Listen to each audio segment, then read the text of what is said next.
সেদিনের সেই ভয়ঙ্কর বিমান দুর্ঘটনায় ঘটে যাওয়া মাইলস্টোন স্কুলের জুনায়েদের বলা শেষ কথাগুলো।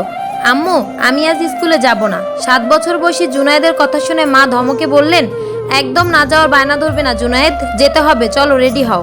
মা, ভালো লাগছে না আমার, কাল থেকে যাই। না বাবা, এখনই যেতে হবে। স্কুল থেকে আসার পর তোমাকে নিয়ে ঘুরতে যাব, কেমন? জুনায়েদের চোখ চকচক করে উঠল। সত্যি মা? হ্যাঁ সত্যি বাবা। জুনায়েদকে স্কুলের জন্য রেডি করে মা আর ছেলে বেরিয়ে পড়লো।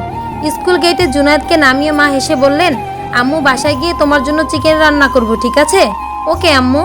জুনায়েদের মা রান্না করছিল। হঠাৎ নিউজ পেল জুনায়েদের স্কুলে বিমান ক্রস করেছে।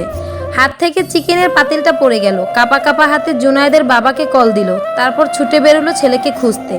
জুনায়েদ ঠিক আছে তো? তারপর 2 ঘন্টা খোঁজার পর হঠাৎ দেখতে পেল পোড়া দেহ নিয়ে জুনায়েদ তার আম্মুর দিকেই এগিয়ে আসছে। মুহূর্তেই পড়ে গেল মাটিতে। শেষ নিঃশ্বাস ত্যাগ করলো জুনায়েদ। কলিজা কাঁপিয়ে দেওয়ার মতো চিৎকার করে উঠল জুনায়েদের বাবা মা। মা কান্না করতে করতে বললেন, আমার বাজান না করেছিল আম্মু, আজ স্কুলে যাব না। আমি জোর করে পাঠিয়েছি। আমার বাজান আজকে বিকেলে ঘুরতে যাওয়ার কথা ছিল আমার সাথে। বাবা ওঠো না, মায়ের সাথে ঘুরতে যাবা না? তুমি মায়ের হাতের চিকেন খাইবা না আব্বা? আমার নিঃস্ব করে তুমি কই গেলা? জুনায়েদের আর বাসায় ফেরা হলো না, চিকেন খাওয়া হলো না, তার আম্মুর সাথে ঘুরতে যাওয়া হলো না, আর হোমওয়ার্কেরও ঝামেলা নেই। এইরকম যে এই এক বিমান দুর্ঘটনায় কত মায়ের বুক খালি হয়ে গেল, কত কষ্ট একটা মায়ের এই সন্তানকে নিজের চোখের সামনে শেষ হতে দেখা, এর থেকে কষ্টের বুদ্ধি আর কিছুই হতে পারে না। এরকম রাইসার মা চিৎকার করে বলছিল যে আমার রাইসা ছিল একটা লক্ষ্মী মেয়ে। কত ঝামেলার পর রাইসাকে বুকে ধরেছিলাম, সেই রাইসা আমাকে রেখে চলে গেল। রাইসা আসার পরে আমার ঘরের কোনো অভাব অনটন ছিল না, অনেক অভাবে ছিলাম আমরা। রাইসা যখন আমাদের ঘর আলো করে আসলো, তারপর থেকে আমার সব দুঃখ কষ্ট শেষ হয়ে গেল। সেই রাইসাও তার মাকে বুক খালি করে চলে গেল।